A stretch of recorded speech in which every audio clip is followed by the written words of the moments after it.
Hello students, welcome to Scholars Universal School online class. This is lesson 3, literature in English. Lesson 3, literature in English. So we are moving on to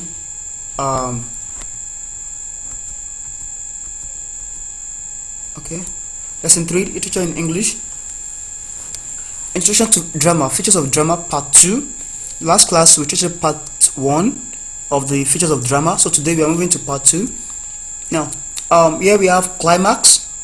This refers to a point in a dramatic presentation when the progression of events reaches the climax of consummation. So it is marked by the peak of mounting tension in the unfolding action. So we have example of that in Caesar's murder in Julius Caesar by the conspirators led by Cassius. So for every text, or for every dramatic text or literary text, now we usually have a point of heightened tension, and that is usually referred to as the climax. The climax, this is the point where the conflict has heightened. Now flashback, it is a dramatic or literary technique which entails a recall of what had happened before. It is a device employed by playwrights by which the here and now of the play's event is interrupted by an action which is set in the past. So we are having a previous event coming to take place, or probably coming to play a significant role in the course of the event. I mean, such that more like a revelation of what had happened in the past, to set a pathway for the present complication or conflict the text is encountered, encountered with. Now projection is the opposite of flashback. Like projection means premonition, having giving us a clue of what is likely to happen in the future. Yes, that is premonition or projection. So it refers to the technique whereby the playwright goes into the future in order to make us see the consequences of current actions. Now we have prologue. Prologue is the formal introduction given at the beginning of a text, of a drama text. So it introduces us to the character, or probably to an event that is significant to the plot, and thereafter we are being introduced to what the text is actually talking about. But the prologue introduces us to what is about to take place in the text briefly. Epilogue is the opposite of prologue. It usually occurs at the end of a play. It gives a closing remark, about what had transpired or what had taken place in the play, and giving us a summary conclusion of the action that took place in the play.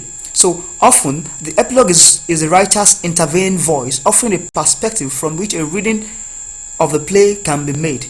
So we have examples in The Rivals. Now, Deus ex machina. Deus ex machina is usually known as the God from machine. It's a Greek word which means God from machine. In such situation whereby a text or a playwright, a character finds himself in an entangled or entwined situation, that is complicated situation, whereby he or she feels there is no alternative or escape route. So there comes an intervening,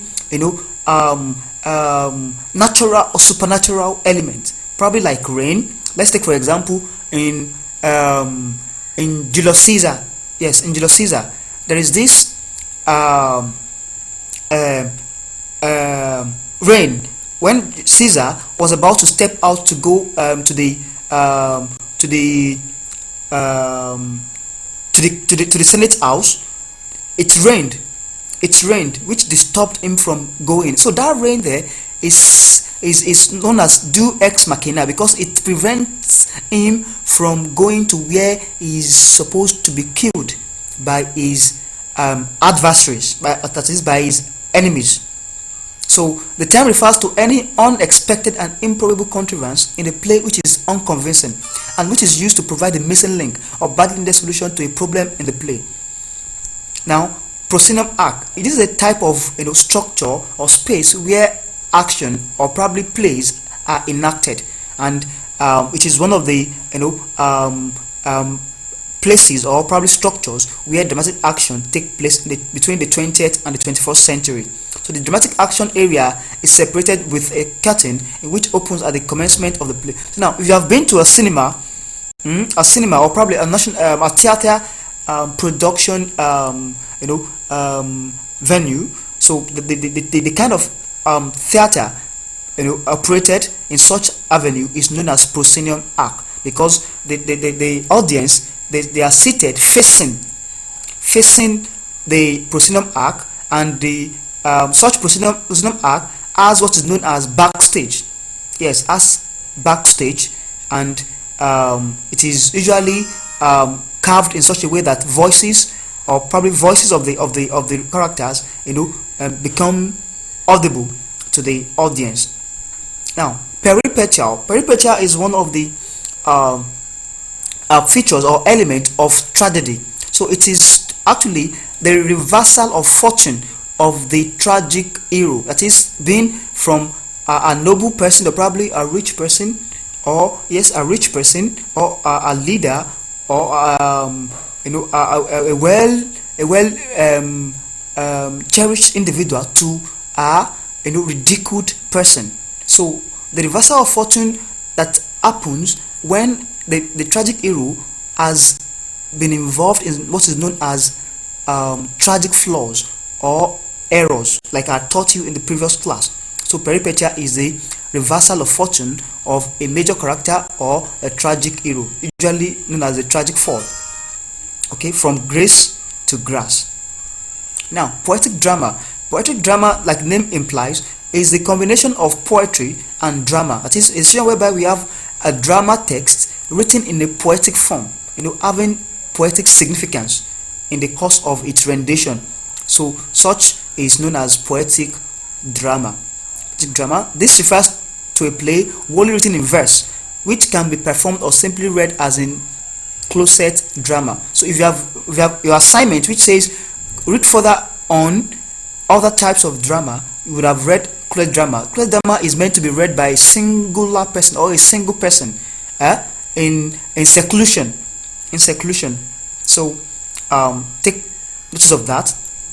Now, anti-hero, like I taught you earlier, a hero is a character that takes a major role in a text, or who the action or the plot centers around, centers around.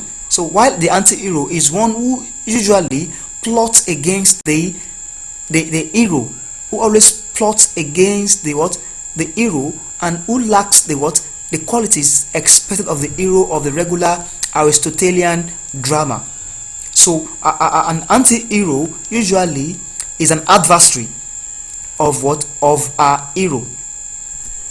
So now I've come to the end of today's class.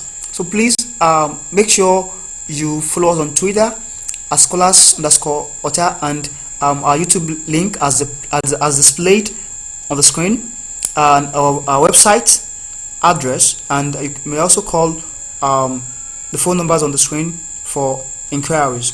Thank you very much. Your assignment, I'm going to drop it as a PDF file, so make sure you attempt your assignment. Thank you very much for your time.